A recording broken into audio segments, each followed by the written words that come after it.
मीरा और ऋषभ तय समय पर उस बाबा की बताई हुई जगह पहुंच गए और बाबा के आने का इंतजार करने लगे। करीब आधे घंटे बाद बाबा एक बड़े से कंबल को खुद को ढके हुए आ रहे थे। उन्होंने अपने पूरे शरीर को अच्छे से ढक रखा था, शायद इसलिए कि कोई उन्हें पहचान न सके।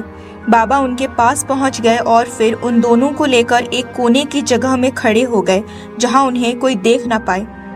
बताइए बाबा, क्या जानते हैं आप उस मर्डर के बारे में? ऋषभ ने उनसे पूछा। बाबा ने अपने चेहरे से कंबल हटाया तो मीरा और ऋषभ की नज़र उन पर पड़ी। उनकी उम्र करीब 70 साल के लगभग होगी। उनकी लंबी दाढ़ी और बाल बिखरे हुए थे। बाबा ने धीरे से कहना शुरू किया, तुम लोग उस ट्रिपल मर्डर के बारे में जानना चाहते हो तो मैं जो भी बताने वाला हूँ उसे ध्यान से सुनना। आज से 10 साल पहले मैं उसी पुलिस स्टेशन में कांस्टेबल था। मेरी रिटायरमेंट में करीब 2 महीने ही बाकी थे जब वो घटना हुई थी।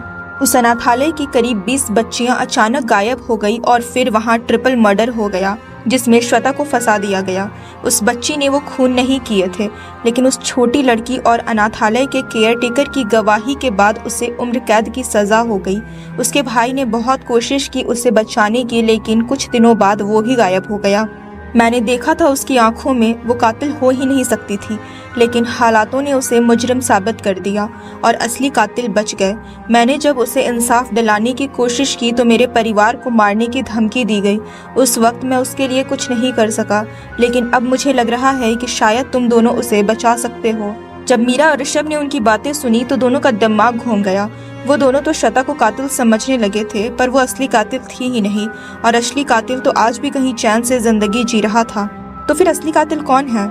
ऋषभ ने अब बाबा से सवाल किया। असली कातिल कोई और नहीं बल्कि आशीष रॉय है, इस शहर का सबसे अमीर आदमी जो इन अनाथालय और वृद्धाश्रम की आड़ में न जाने कितने काले धंधों को अंजाम देता है। उसने जितने भी अनाथालय खोल रखे हैं वो सिर्फ इसलिए कि वो लड़कियों को बेच सके। वो लोगों के शरीर के ऑर्गन्स विदेशों में ऊंचे दाम में बेचता है। सरकार में मंत्री से लेकर आम आदमी तक हर जगह उसकी पहुंच है। आज तक किसी ने भी उसके खिलाफ गवाही नहीं दी और ना ही कभी कोई सबूत किसी के हाथ लगा है।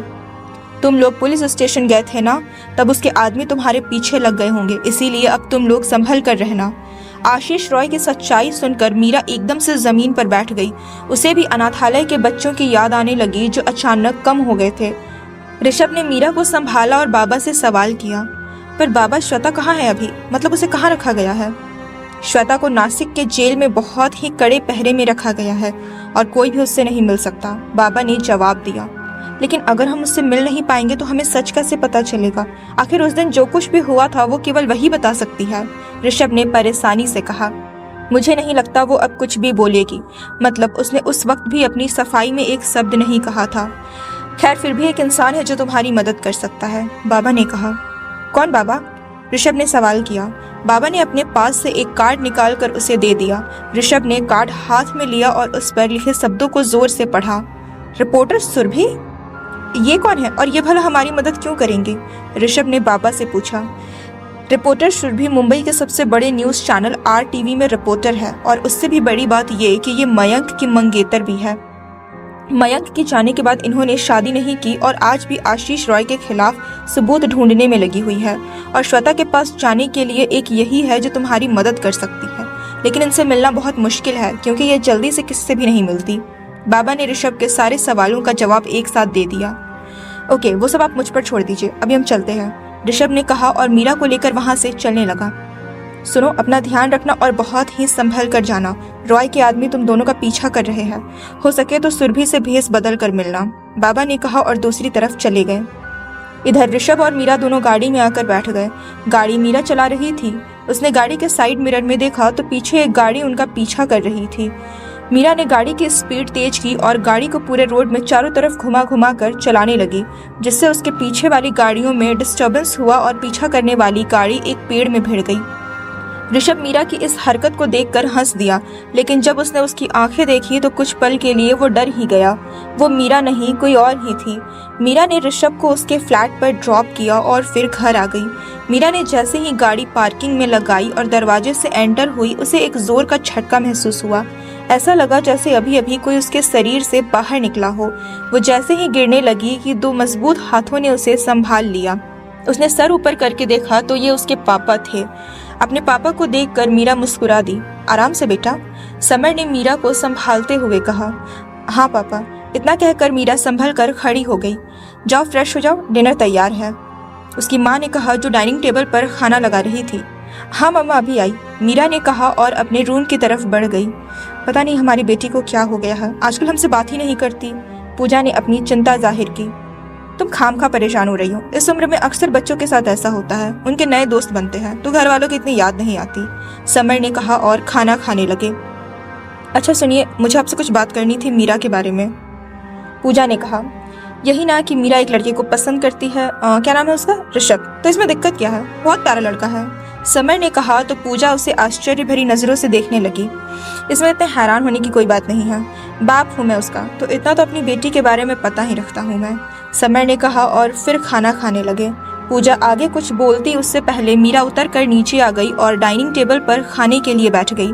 तभी समर ने पूजा से टीवी ऑन करके न्यूज लगाने के लिए कहा। पूजा ने टीवी ऑन कर दी और खुद भी बैठकर खाने लगी। मीरा ने जैसे ही पहला निवाला मुंह में रखा, टीवी पर आ रही हेडलाइंस देखकर उसका खाना नीचे नहीं उतरा।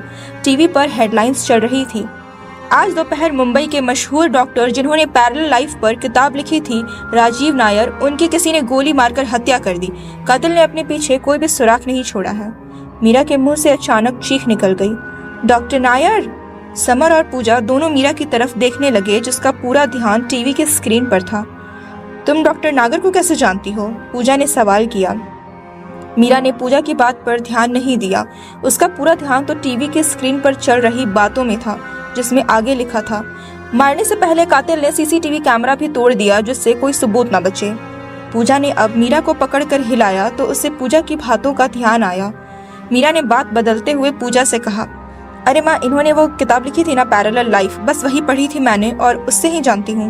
मीरा के चेहरे पर डर के भाव साफ दिख रहे थे, फिर भी उसने उन्हें छुपाने की कोशिश की और बिना कुछ खाए अपने कमरे में भाग आई। पूजा और समर दोनों ही उसे बुलाते रहे, लेकिन उसने उनकी बातों पर ध्यान नहीं दिया। वो कमरे में आकर सीधे ऋषभ को कॉल लगाने लगी। मीरा ने हड़बड़ाती हुई आवाज में ऋषभ से कहा, तुमने सुना वो डॉक्टर नागर, उनका किसी ने खून कर दिया? हाँ सुना, लेकिन कोई क्यों मारेगा उन्हें? आखिर उनकी किसी से क्या दुश्मनी? हाँ, और हम तीनों के अलावा तो कोई ऐसा नहीं था जो कुछ भी जानता हो, ऋषभ ने कहा। वही तो मुझे समझ नहीं आ रहा, कहीं पूर्वी? नहीं, पूर्वी ऐसा नहीं कर सकती, मीरा ने कहा और सोच में डूब गई। सुनो, तुम ज्यादा परेशान मत हो, हम सुबह मिलकर कुछ सोचते हैं। ऋषभ को मीरा की चिंता हो रही थी। ठीक है, तुम भी सो जाओ और सुनो, अपना ख्याल रखना, गुड नाइट, मीरा ने कहा और फोन रख दिया। आज मीरा और ऋषभ दोनों को ही नींद नहीं आ रही थी। डॉक्टर नागर का खून होना उन दोनों के लिए एक चेतावनी थी कि उनके साथ भी ऐसा कुछ हो सकता है। मीरा के रूम में आज भी वो साया एक कोने में खड़ा था और मीरा को ध्यान से देख रहा था। उसने हल्की सी आवाज में कहा, बस कुछ दिन और मीरा, और तुम्हारे सारे सवालों के जवाब मिल जाएंगे और मुझे मुक्ति। मीरा और ऋषभ दोनों की रात उस दिन करवट बदलते हुए गुजरी। अगली सुबह जल्दी जागकर मीरा अपने कपड़े लेकर ऋषभ के फ्लैट में गई। वहां उन दोनों ने अपने भेस बदले। मीरा ने ऋषभ के कपड़े पहन लिए और अपने बालों को समेटकर एक पगड़ी लगा ली। वहीं दूसरी तरफ ऋषभ ने मीरा के कपड़े पहन लिए और बालों में लंबे बालों वाली विग लगा ली, साथ ही हल्का मेकअप कर लिया। वो बिल्कुल एक लड़की लग रहा था। दोनों ने एक दूसरे के कमर में हाथ डाले और आकर गाड़ी में बैठ गए। मीरा ने गाड़ी सुरभि के ऑफिस की तरफ बढ़ा दी। सुरभि के ऑफिस पहुंचकर वो दोनों ऑफिस के अंदर गए, जहां 5-6 लोग पहले से ही आकर बैठे हुए थे। मीरा वहां रिसेप्शनिस्ट के पास गई और पंजाबी में बोली, सत श्री अकाल जी, कुड़ियो सुरभि मैडम कितने मिलेंगी? जी, आप अपना नाम और नंबर लिखकर यहाँ दे दीजिए। सुरभि मैडम अभी 2-3 दिन बिजी है, तो उसके बाद मैं आपको फोन करके बता दूंगी कि वो कब फ्री है, रिसेप्शन पर बैठी लड़की ने कहा। फिर वो कुछ काम करने लगी। लेकिन कुड़ियो, मैनू तो आज ही मिलना मांगदा, मीरा ने कहा। जी, आज तो क्या, वो अभी 3 दिन किसी से नहीं मिलेगी, उस लड़की ने कहा। मीरा इससे पहले आगे कुछ बोलती वो लड़की एक्सक्यूज मी कहकर वहां से उठकर चली गई। मीरा ने ऋषभ के पास आकर बताया कि अब 3 दिनों तक हम सुरभि से मिल नहीं पाएंगे। मीरा की बात सुनकर ऋषभ के दिमाग में एक आइडिया आया और उसने मीरा को वहीं बैठने कहा। सुरभि अभी तक वापस नहीं आई थी, इसीलिए बाकी सब लोग उसके आने का इंतजार कर रहे थे। ऋषभ उठा और वो उसी ऑफिस की कैंटीन से एक कॉफ़ी ले आया और उसे लेकर बैठ गया। ऋषभ वो कॉफ़ी पी नहीं रहा था, बस उसे हाथ में पकड़े बैठा था। करीब 10 बजे सुरभि अपने असिस्टेंट के साथ ऑफिस आई। जैसे ही उसने गेट के अंदर एंट्री ली, बाकी सब खड़े हो गए। ऋषभ ने मीरा को वॉशरूम की तरफ जाने का इशारा किया और खुद भी खड़ा हो गया। सुरभि जब उसके करीब से गुजरी तो ऋषभ ने अपने हाथ में पकड़ी कॉफ़ी उसके ऊपर गिरा दी। कॉफ़ी गिरने पर सब स्टाफ ऋषभ को घूरने लगे। वहीं ऋषभ औरतों वाली आवाज़ में सुरभि से माफ़ी मांग रहा था। सुरभि ने ऋषभ को इट्स ओके कहा और फिर अपना बैग स्टाफ को पकड़ाकर खुद वॉशरूम की तरफ बढ़ गई। वॉशरूम में मीरा सुरभि का वेट कर रही थी। सुरभि ने जैसे ही एक जेंट्स को लेडीज़ वॉशरूम में देखा, वो चिल्लाने वाली थी कि मीरा ने उसका मुंह दबा दिया जिससे उसकी आवाज़ बाहर न निकल सके। फिर मीरा ने धीरे से सुरभि के कान में कहा, मैं दिया हूँ और मुझे मयंक और श्वेता के बारे में कुछ बात करनी है। सुरभि ने जैसे ही दिया का नाम सुना, उसने छटपटाना बंद कर दिया और बिल्कुल शांत हो गई। वहीं तब तक मीरा को भी होश आ गया और उसने सुरभि को छोड़ दिया। वो फौरन बाहर आ गई। सुरभि ने भी अपनी ड्रेस साफ की और बाहर आ गई। उसने एक नज़र मीरा और ऋषभ पर डाली और अपने केबिन में आकर बैठ गई। उसने पानी का ग्लास उठाया और एक ही घूंट में सारा पानी पी गई। मीरा के मुंह से सुनी हुई बातें अभी भी उसके दिमाग में गूंज रही थी। दिया, ये शब्द उसने सालों बाद सुना था। सुरभि ने अपने असिस्टेंट को अंदर बुलाया और पगड़ी में बैठे शख्स को अंदर भेजने का आदेश दिया। असिस्टेंट ने जब उससे कहा कि उसकी मीटिंग कहीं और है तो वो भड़क गई। इससे डर कर असिस्टेंट चुपचाप बाहर आई और उसने मीरा और ऋषभ को अंदर जाने के लिए कहा। असिस्टेंट ने उन दोनों को अंदर जाने को कहा और खुद सीसीटीवी रूम की तरफ बढ़ गई। मीरा और ऋषभ जैसे ही सुरभि के ऑफिस में गए, सुरभि ने अपने रूम के सीसीटीवी कैमरे को ऑफ कर दिया क्योंकि वो किसी भी तरह का रिस्क नहीं लेना चाहती थी। उसके ऑफिस में भी बहुत से ऐसे लोग थे जो आशीष रॉय के लिए काम करते थे और सुरभि ये बात बहुत अच्छे से जानती थी। सुरभि ने अब उन दोनों को बैठने के लिए कहा और खुद उठकर रूम का डोर लॉक करने लगी। डोर लॉक करने के बाद उसने मीरा की तरफ देखते हुए सवाल किया, कौन हो तुम लोग और यहाँ किस लिए आए हो? मेरा नाम मीरा है और ये ऋषभ है। हमें आपकी मदद चाहिए क्योंकि सिर्फ आप ही हमारी मदद कर सकती है। मीरा ने जवाब दिया। कैसी मदद और मैं क्यों तुम्हारी मदद करूं? सुरभि ने पूछा। श्वेता से मिलवाने में केवल आप ही हमारी मदद कर सकती है। मीरा ने जवाब दिया। कौन श्वेता? मैं किसी श्वेता को नहीं जानती। सुरभि ने हड़बड़ाते हुए कहा, लेकिन उसके चेहरे के भाव बता रहे थे वो साफ झूठ बोल रही थी। श्वेता शर्मा, मयंक शर्मा की बहन यानी आपकी होने वाली ननंद, और मीरा दिया कार्तिक हत्याकांड की आरोपी। मीरा ने सीधा सा जवाब दिया। क्यों मिलना है तुम्हें उससे? और तुम लोग कौन हो जो उस 10 साल पहले हुए घटनाकांड को इतनी बारीकी से जानते हो? सुरभि ने सवाल किया। वो सब लंबी कहानी है, अभी फ़िलहाल हमें श्वेता से मिलना है। हम आपको कहानी बाद में बता देंगे। आप बस हमें इतना बता दीजिए, आप हमारी मदद करेंगी या नहीं? मीरा ने कहा। मैं तुम लोगों की मदद तो कर दूंगी, लेकिन तुम्हें मुझे सब कुछ सच बताना होगा। सुरभि ने कहा। ठीक है, कल जब हम लोग नासिक चलेंगे मैं आपको सारी कहानी बताऊंगी। अभी हम चलते हैं वरना लोगों को शक हो जाएगा। मैं कल सुबह 8 बजे आपके घर के बाहर गाड़ी में आपका इंतज़ार करूंगी। मीरा ने कहा और वो ऋषभ को लेकर बाहर आ गई। उसने एक नज़र सीसीटीवी रूम की तरफ डाली और मुस्कुराते हुए बाहर निकल आई। दोनों आकर गाड़ी में बैठ गए और गाड़ी अपने अगले सफ़र के लिए चल दी।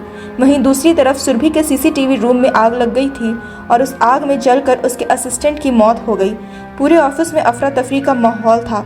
आग कैसे लगी ये किसी को समझ नहीं आ रहा था। मीरा ने गाड़ी बीच की तरफ बढ़ा दी और दोनों ने वहीं एक जगह रुककर अपने कपड़े बदले, फिर अपने असली भेस में आकर मस्ती करने लगे। दोनों को देखकर ऐसा लग ही नहीं रहा था कि उन्हें कोई टेंशन है। मीरा ने अपनी और ऋषभ की एक सेल्फी ली और उसे सोशल मीडिया पर भी अपलोड किया। उस फोटो में दोनों बहुत खुश नजर आ रहे थे। वहीं दूसरी तरफ आशीष रॉय अपने फ़ोन में मीरा की प्रोफाइल स्क्रॉल कर रहा था। जैसे ही उसकी नज़र मीरा की फ़ोटो पर पड़ी, उसके मुंह से बस यही निकला, हाय ये लड़की। लेकिन जब उसने साथ में ऋषभ को देखा तो उसकी आंखें गुस्से से लाल हो गई।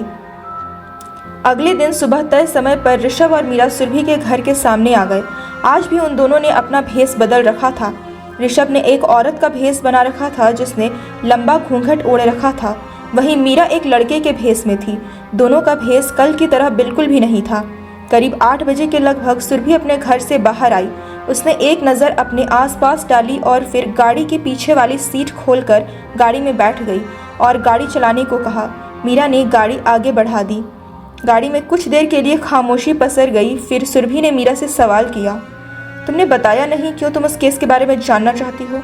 सुरभि के सवाल सुनकर मीरा ने पहले एक नज़र ऋषभ की तरफ देखा, फिर सुरभि को देखते हुए बोली, कहानी बहुत लंबी है, हम रास्ते में आसानी से इस बात पर बात कर सकते हैं। मैं तुम्हें पूरी कहानी बता दूंगी, लेकिन पहले ये बताओ कि तुमने हमारा श्वेता से मिलने का इंतज़ाम किया। सुरभि ने एक लंबी सांस ली और बोली, हाँ, तुम्हारा इंतज़ाम हो गया है। मेरे पहचान का एक पुलिस वाला वहाँ पर पोस्टेड है। आज जेलर कहीं बाहर गया है तो जेल का इंचार्ज वही है। हम लोग आसानी से श्वेता से मिल पाएंगे, लेकिन ध्यान रहे हमारे पास श्वेता से बात करने के लिए सिर्फ 1 घंटा होगा। कितना भी टाइम हो उसे मुझसे कोई दिक्कत नहीं है, मुझे बस श्वेता से मिलना है। मीरा ने जवाब दिया और गाड़ी चलाने लगी।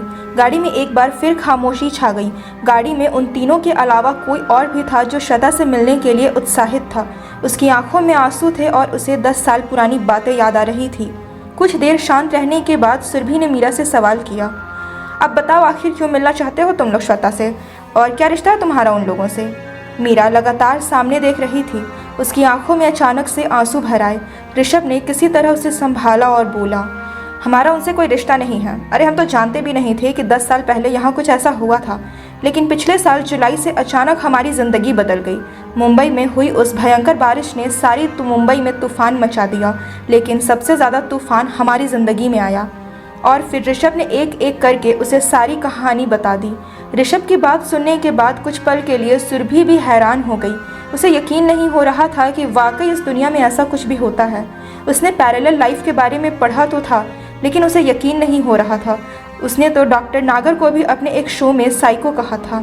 गाड़ी अब नासिक पहुंच चुकी थी और गाड़ी में बैठा हर शख्स खामोश था।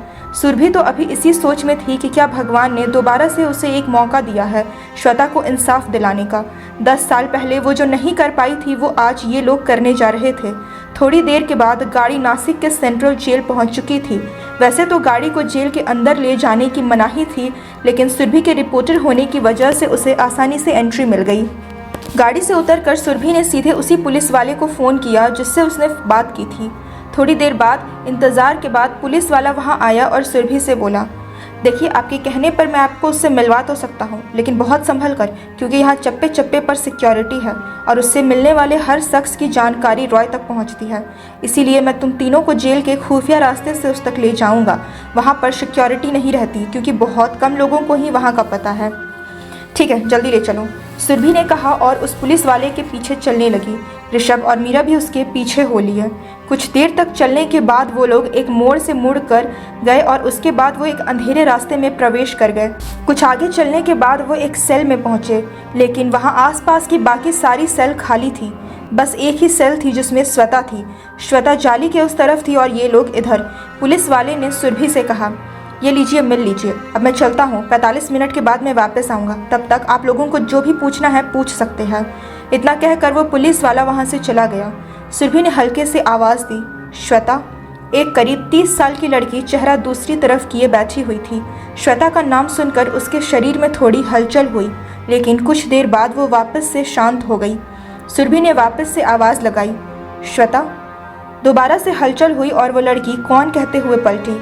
सुरभि ने श्वेता को देखते हुए कहा, श्वेता, मैं हूँ सुरभि। सुरभि का नाम सुनकर श्वेता के मुंह से बस इतना ही निकला, आप यहाँ क्यों आई है? आपकी जान को खतरा है। मैं तुमसे मिलने आई हूँ श्वेता, सुरभि ने जवाब दिया। मैंने मना किया था ना आपको यहाँ आने के लिए, तो फिर क्यों 12 सालों बाद आप यहाँ दोबारा आई है? रॉय के आदमी 24 घंटे मुझ पर नज़र रखते हैं, श्वेता ने परेशानी भरे शब्दों में कहा। मुझे सच जानना है श्वेता, आखिर उस दिन क्या हुआ था? सुरभि ने फिर सवाल किया। श्वेता अभी तक आगे बढ़कर नहीं आई थी, इसीलिए उसने ये भी नहीं देखा कि वहाँ सुरभि के अलावा कोई और भी था। वहीं मीरा और ऋषभ और वो साया खामोशी से उन दोनों की बातें सुन रहा था। सच यही है सुरभि कि मैंने कार्तिक, दिया और मीरा का खून किया है। यही सच है और उसकी मैं सज़ा काट रही हूँ, श्वेता ने जवाब दिया। ये सच नहीं है, मुझे सच जानना है, सुरभि ने कहा। यही सच है सुरभि, अब तुम जाओ यहाँ से, श्वेता ने कहा। इससे पहले वो अपनी बात पूरी कर पाती, अचानक मीरा चिल्ला पड़ी, श्वेता इन्हें सच बताओ, सच। कब तक झूठ बोलकर खुद को सज़ा दोगी? जो खून तुमने किया ही नहीं, उस खून का इल्ज़ाम खुद पर लेकर क्यों सज़ा काट रही हो? श्वेता, बताओ सबको, तुमने मुझे, कार्तिक और दिया को नहीं मारा। मीरा के इस तरह चिल्लाने पर सभी चौंक पड़े। तभी अचानक श्वेता के मुंह से निकला, दिया। दिया सुनकर बाकी सबको एक जोर का झटका लगा, लेकिन मीरा ने अपनी आंखें बड़ी करते हुए कहा, हाँ, मैं दिया हूँ श्वेता, और मुझे उस आशीष रॉय को सज़ा दिलानी है, जिसके लिए तुम्हें इन लोगों की मदद करनी होगी। जब तक उस रॉय को सज़ा नहीं मिलेगी तब तक मुझे मुक्ति नहीं मिलेगी। प्लीज़ श्वेता, प्लीज़ बताओ इन सबको सच।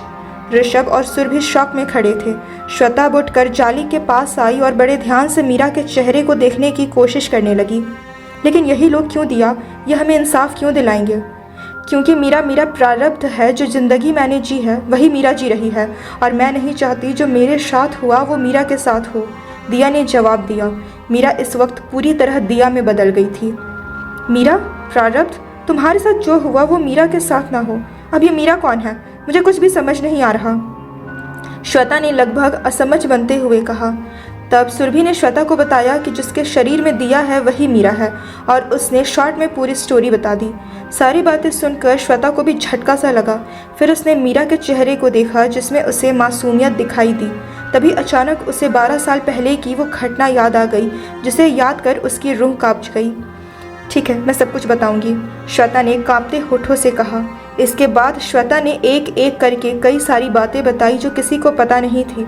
फिर उसने वो बताया जिससे सबकी आंखें खुली की खुली रह गई। उस दिन मैं, दिया और कार्तिक अनाथालय गए थे बच्चों से मिलने। उस दिन दिया का बर्थडे था और वो अपना बर्थडे वहाँ बच्चों के साथ मनाना चाहती थी। हम लोग बर्थडे सेलिब्रेट कर रहे थे। आज मीरा भी हमारे साथ थी, इसीलिए दिया बहुत खुश थी। तभी अनाथालय में कुछ लोग आए। वो सभी आशीष रॉय के आदमी थे। उन्होंने वहाँ के केयर टेकर को एक कमरे में बुलाया और कुछ बात करने लगे। उसी वक्त दिया को किसी का फ़ोन आ गया और वो भी बात करने के लिए उस तरफ चली गई। उसने वहाँ उन लोगों को बात करने सुना। वो लोग केयर टेकर से कह रहे थे, देख, हमें आज रात 10 लड़कियां चाहिए। रॉय सर के कुछ विदेशी दोस्त आए हैं और वो अपने साथ 10 लड़कियां विदेश ले जाना चाहते हैं। मीरा ने कॉल कट कर दी और उन लोगों की बातें सुनने लगी। उसने उनकी बातें रिकॉर्ड करनी शुरू कर दी। तब केयर टेकर ने कहा, 10 लड़कियां? लेकिन हमारे आश्रम में सिर्फ 9 लड़कियां हैं, और अगर वो सब एक रात में अचानक गायब हो गई तो लोगों को शक हो जाएगा। फिर ये लोग जो अभी आए हैं ये तो रोज़ आते हैं, इन्हें कुछ पता चला तो? वो सब हम कुछ नहीं जानते। रॉय साहब का हुक्म है, उसे मानना पड़ेगा। अभी चलते हैं, लेकिन इन लोगों का आना जाना भी यहाँ बंद करा। इतना कहकर जैसे ही वो लोग बाहर निकलने लगे, दिया वहाँ से हट गई, लेकिन जल्दबाजी में उसका पैर फिसल गया और वो वहीं गिर पड़ी। इस वजह से उन लोगों ने दिया को देख लिया और उनकी तरफ बढ़ने लगे। तभी उनमें से एक ने कहा, जो शायद उनका लीडर था, तो तूने सब सुन लिया? हाँ, और मुझे सब समझ आ गया कि यहाँ से लड़कियाँ गायब कहाँ हो रही है। तुम लोगों का अनाथालय के पीछे ये धंधा चल रहा है। मैंने सब रिकॉर्ड कर लिया है, अब सबके राज खुलेंगे, दिया ने जवाब दिया। दिया की आवाज़ सुनकर तब तक हम लोग भी वहाँ आ गए थे। तो कुछ नहीं कर पाएगी लड़की, चुपचाप ये फ़ोन दे दे। एक आदमी दिया की तरफ बढ़ने लगा। इससे पहले वो दिया तक पहुँचता, कार्तिक ने उस पर छलांग लगा दी, जिससे वो दूसरी तरफ जा गिरा। अब बाकी सारे आदमी दिया की तरफ बढ़ने लगे। दिया ने उठकर भागने की कोशिश की, तभी एक आदमी ने उसे धक्का देकर गिरा दिया। 2 आदमियों ने कार्तिक को पकड़ लिया और 2 ने मुझे पकड़ रखा था।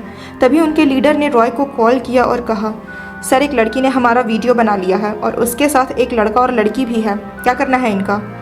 दूसरी तरफ से कुछ जवाब आया, जिसे सुनकर उस आदमी ने अपने आदमियों से कहा, इन्हें पकड़कर यहीं बांध, 10 मिनट बाद बॉस आ रहे हैं, इनका जो करना होगा वही करेंगे। उन्होंने हमें एक रस्सी से वहीं खंबे में बांध दिया और बॉस के आने का इंतज़ार करने लगे। करीब 15 मिनट के बाद रॉय अपने कुछ और साथियों के साथ वहां आया। उसने हम तीनों पर एक नज़र डाली और फिर एक कमरे में चला गया। कुछ देर के बाद उसके आदमी दिया को पकड़ कर ले गए। उन्होंने दिया का मोबाइल पहले तोड़ दिया। फिर अंदर क्या हुआ मुझे नहीं पता, लेकिन अचानक गोली चलने की आवाज़ आई। रॉय ने दिया को मार दिया था, फिर उसके आदमियों ने कार्तिक को भी मार दिया। इन सारी चीज़ों को मीरा ने देख लिया था, तो इन हैवानों ने उस बच्ची को भी मार दिया। उन्होंने मुझे छोड़ दिया, न जाने क्यों, शायद इसलिए कि वो तीनों खून का इल्ज़ाम मुझ पर डाल सके। मैंने रॉय के एक आदमी को मारने के लिए गन उठाई ही थी कि उसी वक्त पूर्वी ने मुझे देख लिया। जब पुलिस वहां आई तो मैं पुलिस को सब बताने वाली थी कि तभी रॉय का आदमी मेरे पास आया और उसने मुझे एक वीडियो दिखाया जिसमें रॉय ने दिया का बलात्कार किया था। उसने मुझे धमकी दी कि अगर मैंने मुंह खोला तो वो लोग ये वीडियो लीक कर देंगे और मर कर भी दिया की बदनामी होगी, उसके माँ बाप पर क्या गुजरेगी। मैंने जब दिया के माँ पापा के बारे में सोचा तो मेरी कुछ भी समझ नहीं आया और बिना बोले ही मैंने वो इल्ज़ाम अपने सर ले लिया। मुझे एक मौका मिला था खुद की सफाई देने का। तभी जेल में मुझे पता चला कि उन्होंने मयंक को भी किडनैप कर लिया है। उन्होंने मुझे धमकी दी कि मैं इल्ज़ाम अपने सर लूँ वरना वो लोग उसे मार देंगे। बस तब से मैंने अपना मुंह बंद कर दिया। श्वेता ने सारी सच्चाई बता दी थी, जिसे सुनकर सभी की आंखों में आंसू थे। तब सुरभि ने कहा, तो रॉय के खिलाफ तुम्हारे पास कोई सबूत नहीं? नहीं, रॉय के खिलाफ सारे सबूत दिया के पास थे क्योंकि वो बहुत पहले से उसके पीछे थी। उसने रॉय के लगभग सारे गैर कानूनी धंधों का पता लगा लिया था, लेकिन इससे पहले वो कुछ एक्सपोज कर पाती ये सब हो गया। श्वेता ने जवाब दिया। श्वेता की बात सुनकर बाकी सब सोच में पड़ गए। तभी पुलिस वाला वहाँ आया और बोला, चलिए मैडम, टाइम हो गया है, जेलर सर आने वाले हैं। श्वेता ने सुरभि की तरफ देखा और फिर मीरा की तरफ। इस वक्त मीरा थी। उन तीनों ने श्वेता से विदा लिया और जेल से बाहर निकल आए। सुरभि ने बाहर गाड़ी निकाल कर बैठते हुए कहा, श्वेता ने सब कुछ बता तो दिया, लेकिन अभी भी हमारे पास रॉय के खिलाफ कोई सबूत हाथ नहीं लगा है। ऋषभ भी इसी सोच में डूबा था कि तभी मीरा अचानक बोल पड़ी, हमें सब वहीं से शुरू करना होगा जहाँ ये कहानी शुरू हुई थी। क्या मतलब तुम्हारा? ऋषभ ने उससे पूछा। मतलब ये कि हमें कार्तिक के घर जाना होगा और जो भी सबूत है हमें वहीं मिलेगा, मीरा ने कहा। ठीक है, फिर चलो, सुरभि ने भी कहा। मीरा ने गाड़ी स्टार्ट की और वो कार्तिक के घर की तरफ निकल पड़ी। करीब 2 घंटे बाद वो लोग कार्तिक के घर के सामने खड़े थे। मीरा ने घर की उस जगह से चाबी निकाली और गेट ओपन किया। घर के अंदर जाते ही वो तीनों अलग अलग कोने में घर की तलाशी लेने लगे। उन्हें वो सबूत चाहिए था जो दिया कलेक्ट कर रही थी। वो तीनों काफ़ी देर तक घर के सामानों को उलटते पलटते रहे, लेकिन उन्हें कुछ भी नहीं मिला। जब कोई भी सबूत उनके हाथ नहीं लगा तो वह निराश हो गए। मीरा की आंखें अभी भी चारों तरफ घूम रही थी, जैसे कुछ याद करने की कोशिश कर रही हो कि अचानक हॉल में लगी कार्तिक और दिया की एक बड़ी फ़ोटो ज़मीन पर गिर पड़ी। मीरा ने जब उसे उठाया तो उसके पीछे एक पेन ड्राइव थी। मीरा ने वो पेन ड्राइव उठा ली और सुरभि ने उसे अपने लैपटॉप से कनेक्ट किया। उस पेन ड्राइव में पासवर्ड था। सबने बहुत ट्राई किया लेकिन ओपन नहीं हुआ। तभी मीरा ने कार्तिक, दिया, श्वेता डाला तो वो ओपन हो गया। उस पेन ड्राइव में रॉय के खिलाफ बहुत सारे सबूत थे जो उसे सलाखों के पीछे डालने के लिए काफ़ी थे। मीरा ने वो पेन ड्राइव अपने पास रख ली और अब सब घर से बाहर निकल आए। वो लोग जैसे ही घर से बाहर आए, किसी ने उन पर हमला कर दिया। तीनों जल्दी से गाड़ी में बैठ गए और गाड़ी को पुलिस स्टेशन की तरफ बढ़ा दी। लेकिन अचानक रास्ते में ऋषभ ने अपने पास रखी गन मीरा पर तान दी और उसे पेन ड्राइव देने के लिए कहा। ऋषभ के इस अचानक बदलाव पर मीरा और सुरभि दोनों हैरान हो गए। ऋषभ ने कांपते होठों से कहा, हाँ यही तो चाहिए था मुझे पूरे 10 करोड़ मिले हैं इस काम के। मीरा गुस्से से चिल्लाई, तुमने पैसों के लिए प्यार को धोखा दे दिया। पैसों से बड़ा कुछ नहीं होता, और प्यार वो मैं तुमसे नहीं पूर्वी से करता हूँ, और मैं तुम्हारे उस प्रारब्ध का हिस्सा भी नहीं बनना चाहता। इस बार तुम अकेले ही मरोगी, ऋषभ ने कहा। पीछे से सुरभि ने उसे मारने के लिए हाथ बढ़ाया। You bastard! तभी ऋषभ ने उसकी तरफ गन तानते हुए कहा, चुपचाप बैठ जाओ वरना मैं यहीं उसकी खोपड़ी उड़ा दूंगा। सुरभि चुपचाप पीछे हट गई। तभी ऋषभ ने कहा, अब जहाँ मैं कहता हूँ वहाँ गाड़ी ले चलो, और उसने गाड़ी को एक सुनसान रास्ते की तरफ ले जाने के लिए कहा। कुछ देर बाद गाड़ी एक खंडहर के पास रुकी जहाँ पूर्वी और रॉय अपने आदमियों के साथ खड़ा था। ऋषभ ने उन दोनों को गाड़ी से उतरने के लिए कहा और खुद उतरकर पूर्वी के पास खड़ा हो गया। मीरा ने जब पूर्वी को देखा तो कहा, पूर्वी तुम भी? हाँ, मैं ऋषभ से प्यार करती हूँ और हम दोनों एक दूसरे के बिना रह नहीं सकते, पूर्वी ने मीरा से कहा। मीरा ने दर्द से आंखें बंद कर ली। उसके अपनों ने ही उसे धोखा दे दिया था।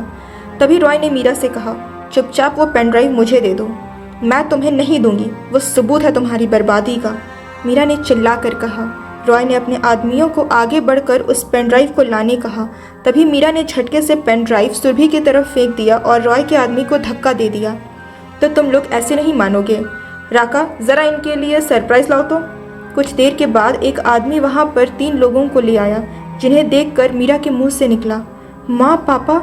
और सुरभि ने कहा, मयंक जिंदा था।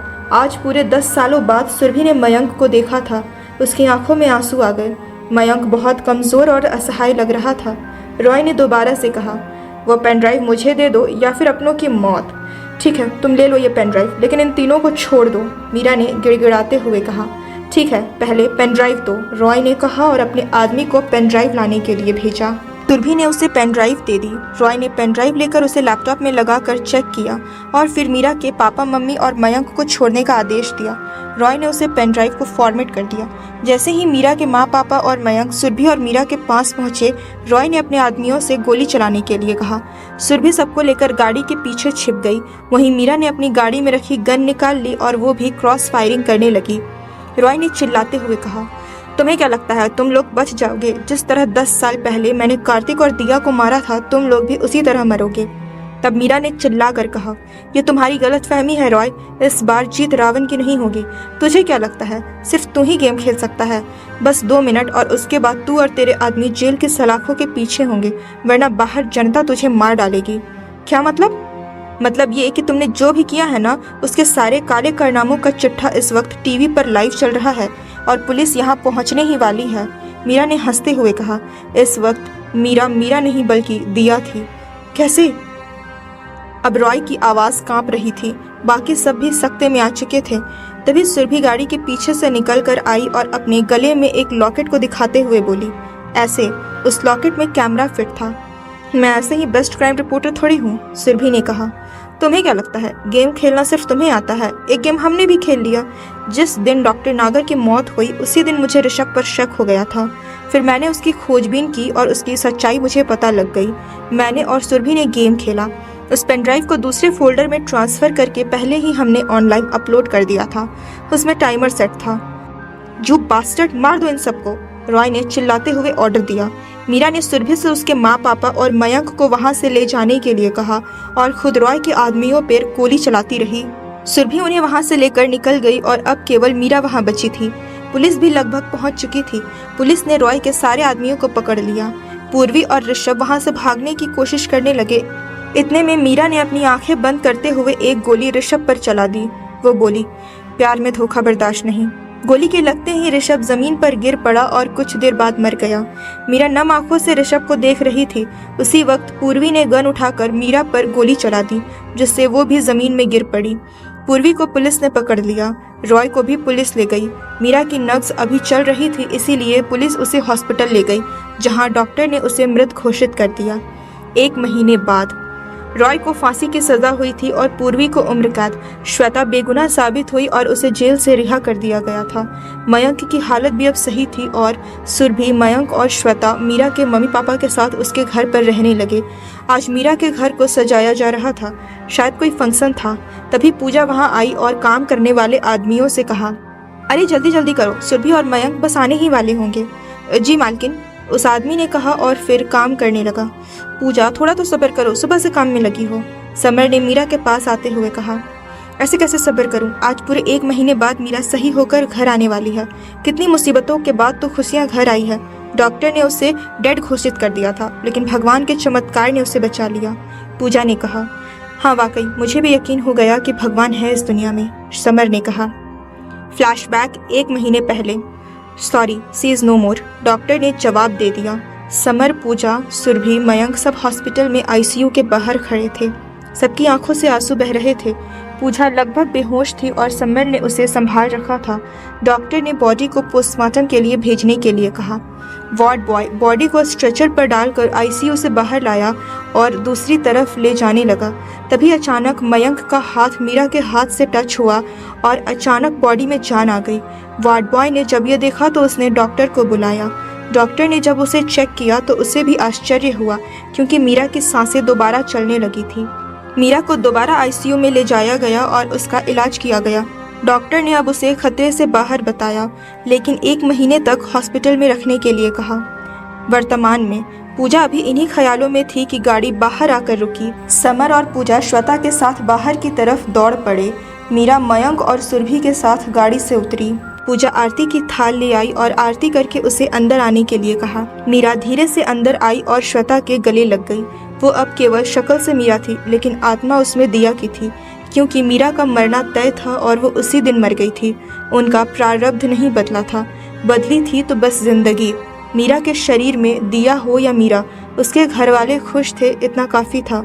आज उनके घर में फिर से खुशियाँ आ गई। कुछ दिनों के बाद सुरभि और मयंक की भी शादी हो गई।